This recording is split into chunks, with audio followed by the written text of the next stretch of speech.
Amateurs de catch, bonjour, j'espère que vous allez bien, moi ça va super. J'aimerais que dans cette vidéo on parle du sujet John Cena. On a tous vu l'Elimination Chamber, des matchs incroyables, mais ce qui était encore plus incroyable en fait c'était la fin de ce show. Avec The Rock, Cody, Travis Scott et John Cena. C'était... En fait, je sais toujours pas quoi y penser en fait du heel turn de John Cena. Genre pendant des mois, des semaines, on va dire, il nous mettait dans une des fausses pistes en fait. Il nous faisait croire que c'était Cody qui allait turn. Genre, tout était mis en place pour qu'on puisse penser que ce soit Cody qui turn contre John Cena.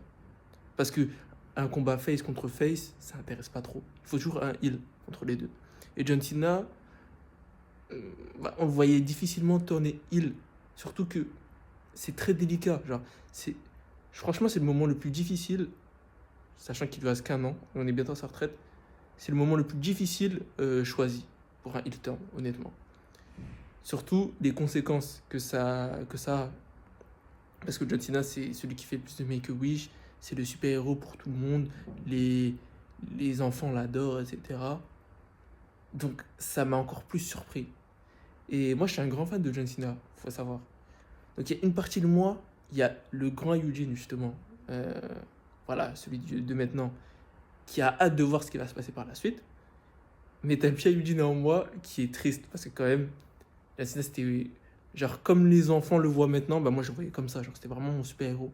Et le fait de le voir si j'avais vu ça à 8 9 ans, genre le voir turn heel, sachant qu'en plus tu sais pas trop le catch, t'arrives pas à faire la différence entre la réalité et la fiction quand t'as cet âge-là, ça m'aurait fait mal au cœur.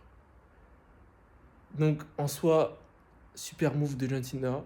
Et en fait, quand on y repense, bah en fait on aurait pu le voir venir. Il y avait plein d'indices qui justement, quand on y réfléchit bien, que ce soit The Rock qui fait ce signe-là, 1, 2, 3 face à Cody et Roman, après Bad Blood, et aussi la déclaration de John Cena qui dit que finalement, il a fini d'être humble, entre guillemets, en fait, en y repensant bien, et que ce qui est mieux pour le business, selon lui, c'est qu'il gagne le titre de champion du monde.